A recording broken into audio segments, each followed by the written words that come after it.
The first time I saw fear in her eyes, it wasn't loud or dramatic. It was quiet, the kind that hides behind a forced smile and trembling hands. But that night, it spilled out in a way I couldn't ignore. I wasn't supposed to be there. I wasn't supposed to get involved. But sometimes, life doesn't give you a choice. It pulls you into a moment that changes everything.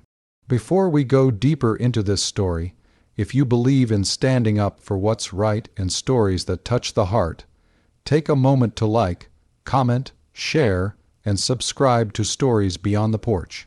Your support keeps these real, emotional journeys alive. It started on a humid evening, the kind where the air feels heavy and every sound echoes a little louder than usual. I had gone to visit my friend Samir, someone I had known since childhood.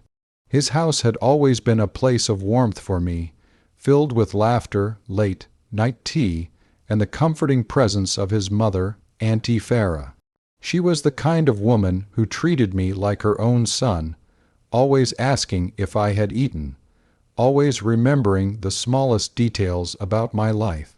But that evening felt different the moment I stepped through the door. Samir wasn't home. He had messaged me saying he'd be late, but told me to wait if I wanted. That wasn't unusual. What was unusual was the silence. The house, once filled with life, felt tense, like something invisible had wrapped itself around the walls. Then I heard it, a sharp noise, something falling, followed by a voice low, angry, and unfamiliar. My heart began to race as I moved toward the source. It came from the living room, and when I turned the corner, what I saw froze me in place. A man stood there, his back slightly turned toward me, his posture aggressive.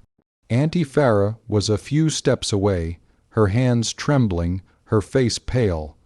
Her eyes met mine for just a second, and in that moment I saw it clearly. Fear, real fear, something inside me snapped.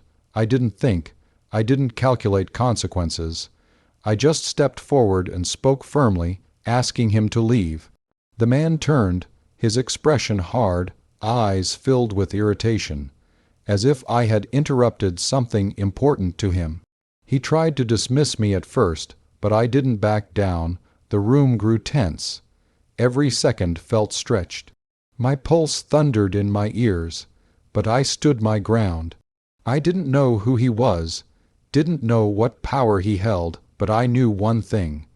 She needed someone to stand between her and whatever that man brought into her life. After a few moments that felt like hours, he scoffed, muttered something under his breath, and walked out, slamming the door behind him. The silence that followed was louder than anything before. I turned to her, expecting relief, but what I saw instead was something deeper, something more complicated. Her shoulders relaxed slightly, but her eyes remained distant, like she had just escaped something far bigger than that single moment. That night I stayed. I couldn't leave her alone. We sat in the dimly lit living room, the ticking clock the only sound between us. She thanked me softly, but her voice carried a weight I couldn't understand yet. Days passed, but that moment stayed with me. Samir acted normal when I saw him again, as if nothing had happened. I tried to bring it up indirectly, but he brushed it off, saying his mother had been stressed lately. Something about his tone didn't sit right with me. I started visiting more often. At first, it was just to check in. But slowly, I began noticing things I had missed before. The way she avoided certain phone calls. The way she would flinch at sudden noises. The way her smile never quite reached her eyes anymore. It wasn't just one incident. It was a pattern. And I couldn't ignore it anymore. One evening, as the sun dipped low and painted the sky in shades of orange and gold, I found her sitting alone in the backyard. There was something about the stillness of that moment that felt heavy with unspoken words. That's when everything changed. She didn't look at me when she started speaking. Her voice was soft, almost fragile, as if each word took effort to carry. She told me the man wasn't a stranger. He was someone from her past, someone who had once held power over her life in ways she had spent years trying to forget. Someone who had recently come back, bringing with him threats, pressure, and a past she had buried deep. But that wasn't the part that shattered me. The real confession came after a long silence, when she finally turned to face me, her eyes filled with something I had never seen before, not just fear, but vulnerability. She told me that the reason she hadn't told Samir, the reason she had endured it silently, was because she didn't want her son's life to be disrupted. She had carried the burden alone, believing it was her responsibility, and then she said something that stayed with me forever. She said that when I stepped in that night, it was the first time in years she felt safe.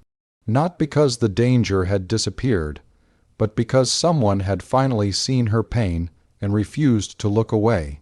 That moment changed everything for me. It wasn't just about protecting someone anymore. It became about standing by them, helping them rebuild, and reminding them they weren't alone.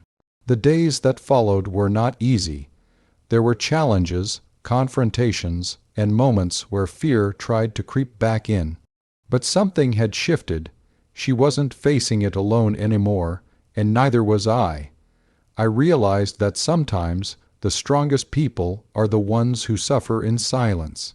And sometimes all it takes is one person to step in, to listen, to care to change the course of someone's life. In the end, it wasn't about being a hero. It was about being human. If this story touched your heart, if it reminded you of the power of standing up for someone or being there when it matters most, take a moment to like, share, and comment. Your support means more than you realize, and it helps these stories reach those who need them the most. And before you go, I have a special request for you. Comment below with the words, "I will stand for others," if you believe in protecting those who can't always protect themselves.